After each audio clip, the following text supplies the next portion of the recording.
Good morning. এয়া দেখিলেনে আজিৰ পৰা আকৌ বৰষুণ দিলে।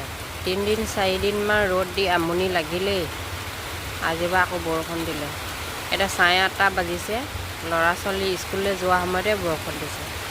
আমাৰজনীয়ে আকৌ আজি স্কুললৈ যাম বুলি কৈছিলেহে, বতৰটোৱে বেয়া কৰিলে। সোমবাৰ মঙলবাৰে ক্ষতি হ'লেই, আজি বুধবাৰ, ভৰিত শহু ওলাইছিলে, আজি অকণমান ভাল পাইছিলে। আজি স্কুললৈ যাম বুলি কৈছিলেহে, বতৰটোৱে বেয়া কৰিলে। কালি মেডিকেললৈ নিছিলোঁ, মলম দিছে, দৰৱ দিছে, তাকে খাই মলমটো লগাই পিনি ভাল পাইছিলে অকণমান। আজি স্কুললৈ যাম দেই মা বুলি কৈছিলেহে।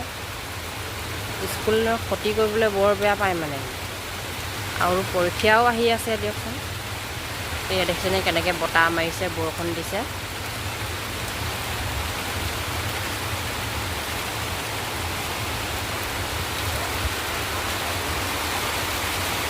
আমাৰ সেই থোপা কল দেখিছেনে, গোটেই বান্দৰে মানে ভাঙিছেও, খাইছেও, নষ্ট কৰিছে। ইমান মানে বান্দৰ উৎপাত হৈছেও। এই গাঁৱৰ ভিতৰত বাৰু বান্দৰ ক'ৰ পৰা আহিছেনো, কিনো কথা।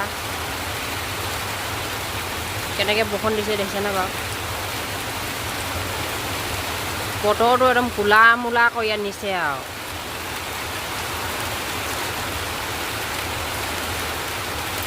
এই কাতি মাহতো এনেকৈ বৰষুণ দিয়ে নি বাৰু, বাৰিষা ছিজন নিচিনাকৈ।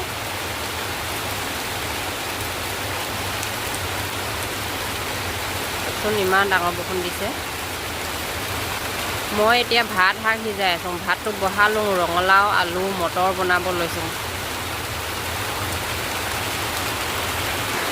এইটো চাওকচোন, আমাৰ গোটেই বান্দৰে একদম টিংখিনি ফাঁক কৰি পেলালে।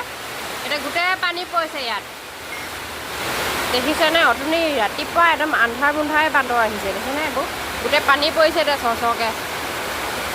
যিহেতু টিংটো লগাবলৈ এতিয়া মানুহো নাই। এইফালে দেখিছেনে, মই যে কৈছিলোঁ শহু বুলি, এইটো দৰৱ লগাই আছে এতিয়া। কালি দৰৱ খোৱা আৰু দৰৱ লগোৱাৰ পৰা বহুত শুকালেগৈ, ভাল পালে। নহ'লে একদম হেৰি হৈ আছিলে, একদম ফুলি ফুলি আছিলে। ভাল পাইছে ন, বিষটো কমিছে নাই? কমিছে। অঁ, এইফালে আকৌ বেটা মানুহে আকৌ এইটো খাবলৈ লাগে হেনো, এইটো দৰৱ খাবলৈ লাগে। কালি বাইকক খোৱা দেখিলে যে, এতিয়া ইয়াক খাব লাগে। দৰৱ হয়। হাই কৰি দিয়াচোন, এইফালে হাই কৰি দিয়াচোন। হাই কৰি দিয়া, তেতিয়া দিম দৰৱটো। বেটা মানুহ হাই কৰি দিয়াচোন, হাই।